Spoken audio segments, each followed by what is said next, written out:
I'm doing it for my daughter. What were you going to say with Dave Attell, Chris? Yeah, just because I've been going through like older comedians trying to find the good shit. But a lot of people I hear, like a lot of comedians I've heard like talking about people they like, they always mention Dave Attell. And I knew he was like pretty, I was like 9 years old when I probably first saw him. My parents probably were like, turn that off. Like your cousin. Yeah. You know, like your sister. It's fun. Can we look up a clip? Because he's like sober now. To work with So I wasn't sure if he's funnier like before. I don't know. Of course, some of the people that I love in comedy. And of course, animal adorable rescue, just in case Nickelodeon picks this up. You're right. Can you smell laughter? What's up, boy? Can I just say one thing right now? Yes, sir. This woman, to me, and many others, is a hero. And by that, I mean she went on... Come on, Glenn. She went on the radio at a time when the atmosphere in this country was repellent and loathsome and uncivil. And she brought an incredible amount of intelligence, dedication, research, wit, and passion, rarely heard on the radio. And she stuck to her guns. She was vilified by the right. I can't think of a more important person to have on your show. And before you applaud, Thank you. And she's fun. fucking funny. Yeah, and she's Fucking funny too. Hey, Paul, who brought the loop for this stroke fest you're putting on tonight? He had a great show. That After Hours. Insomnia, yeah, it was a great Insomnia. show. Oh, come on, Bill. You acting like you don't know. Who are you, Mark Twain? You know what's going on. I don't know what that. But You don't like Dave Attell? No. I liked Insomnia. I liked it was a good time in comedy. like there was one thing I think that was interesting was he was like at a bar, and or it was part of a show or something like that. I don't know.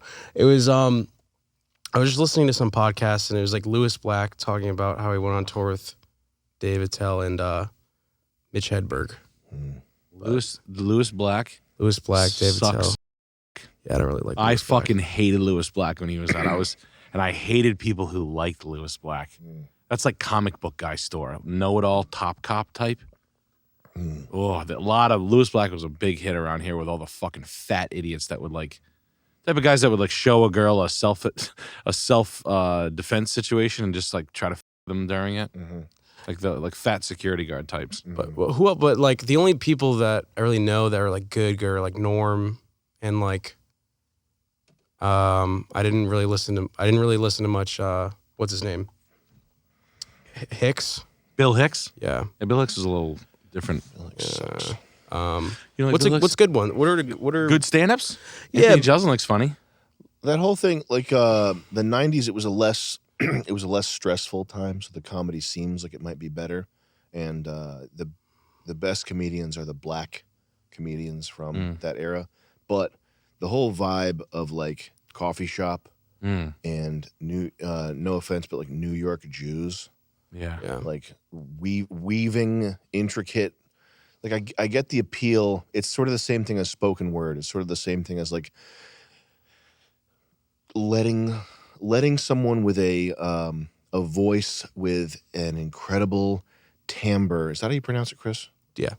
An incredible timbre, smoking and being deep and letting their voice wash over you. And you're talking about the summer night. Like it's just the same. The New York stuff is kind of the same thing. It's just a different kind of sourdough instead of whole wheat. Okay. Yeah. And It's overly romantic, and it's trumped up. It's so saturated. It's so on the nose. It's like the thing that what's the fucking the Seinfeld writer guy? Larry David. Like Yeah. that show. Curb Your Enthusiasm. Yeah. The jokes, the jokes are so good, and it's all the best Yeah. writing. Yeah. And like you sit there and you're like, it's just so much. It's like having Larry David's asshole in your face. Like you can almost smell him through the TV. Yeah. I don't need that. Yeah, like the worshiping. Yeah. It's just like, oh, you know who the best is? Yeah. Harry Kornfeld. He was the best writer. It's like Richard Belzer on there. Yeah. Get Richard fucking Belzer out of there. Who gives a fucking shit? Richard Belzer doesn't need to be any. Yeah, Dave Attell, you're bigger than Richard Belzer. Yeah. Like, for real. You've been a touring comedian. He's always been a road comic. And he, like, works. He's just been doing it, and he never, like, got out of his lane. Like, he never was, like, a movie star. That's why I don't, like, mind Dave Attell, but I totally get what you're saying. Like, the New York coffee scene and the New York shit. Yeah. I totally get what you're saying. Like Janine Garofalo. Yeah. But I you know, like, to be fair, you were probably a pretty big comedy fan during that time. 2000, no, early, like 97. Yeah. Like Lounge Lizards. I used to watch all this stuff. For Comedy sure. Central when you were a kid, right? I used to watch all of it for sure. Like, you watch Portlandia? Oh yeah. Can you watch it for long periods of time? Like, do you get excited about Portlandia? When it first came out, I remember when it was Thundercat. Yeah. No, not Thundercat. It was something. It was called before Portlandia. It was called Thunder Ant, maybe. Sounds familiar. Yeah. Heather Boaz told me about it. Yeah. In like 2008. Yeah. But it's like perfect. It's like perfectly written, and the jokes are all like really nail on the head, hammer hitting the nail right on the head. I just don't care. Like, it's so fuck. It's just safe, worshipy. Yeah, all that. Like, it reminds me of the show Frasier. Yeah. Yeah, that shit. My parents watched the shit out of that show. There's like a sort of synthetic comfiness, like a fake kind of homey, holier than thou, maybe holier than thou, sanctimonious bullshit. Just all that. It's like all the, and none of it is like genius. None of it feels like lightning in a can. It's just not. And I know that Curb Your Enthusiasm is like perfectly written. Like, if you had the 10 best screenwriters, and you were sitting in like Century City, you're a billionaire. Of course you could, though. And you've got all the time in the world to come up with the best scenario that like perfectly encapsulates the feeling of waiting in a line at a movie theater or whatever the fuck that show's supposed to be. It has that about. Charlie Chaplin. None of that is like lightning that makes me care about it. Yeah. It's like it's just good background music. Do you like Mike Judge's stuff? Yeah, I actually like Mike Judge's movies. I like Mike Judge. I was a big Beavis and Butthead fan when I was a kid, and then it didn't carry on for me. But Mike Judge's movies were they were very original. Like, I liked what the fuck that was. Yeah. When I first felt that, I was like, that's like the Office Space shit and Idiocracy. I didn't like Idiocracy that much. It was pretty extreme. I mean, I met Mike liked Judge it. before. Idiocracy.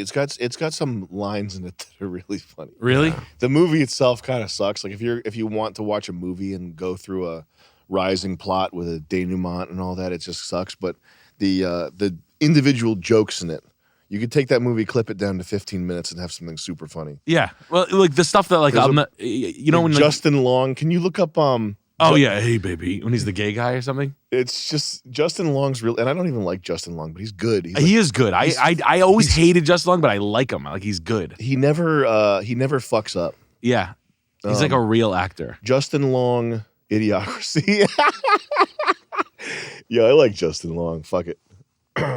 Yeah, I didn't want to like him. He always like reminded me of the kid I would argue with. Dr. Lexus. You talk like your shit song. Yeah, it's hard. Yeah, he's made me laugh like four times, which I always, you know, when you like give people like when someone gets underneath your ribs, and you're like, well, I owe you that forever. No, but Patrice O'Neal is always the best. Remember this guy? Yeah, of course. He's my favorite comedian. Many people getting sick of the Hindu obstacle course at the airport. It's just, it's. I mean, I'm a racist, but it's getting. And I don't mind foreigners, but don't be from your country. Like, it's okay to be originally from there, like your parents and grandparents, but you can't be from India and ibble-dabble for my ibble-dabble ID. You go, what the fuck? I know I'm American. I gotta be more American than you, because I don't go ibble-dabble, ibble-dabble, ID, boarding pass. Man, I know my voice proves I'm American. Like, I need an American voice to ask me for my shit. But you can't get rid of the double day dudes because they're amazing. Like, who else will work at a 24-hour Brooklyn gas station with no bulletproof vest and no gun? Who else is going to work without Mexicans? And who else is going to work? Who else would drive a bicycle on the highway? Who else would ride wait a minute. Who else would ride a bicycle on the highway against traffic to deliver you a panini sandwich for lunch on time? Who else? Did they kill Patrice O'Neal? I wish I never traveled. No. For real. How'd he die? He just had a heart attack. No. Yes, he did. Yes, he did. He had diabetes. He was diabetic. Him and Greg Giraldo were the best of all time. Greg Giraldo's my favorite of all time. Greg Giraldo's very, very great. If you want the same era, Dave Attell, Greg Giraldo was the pick of the litter.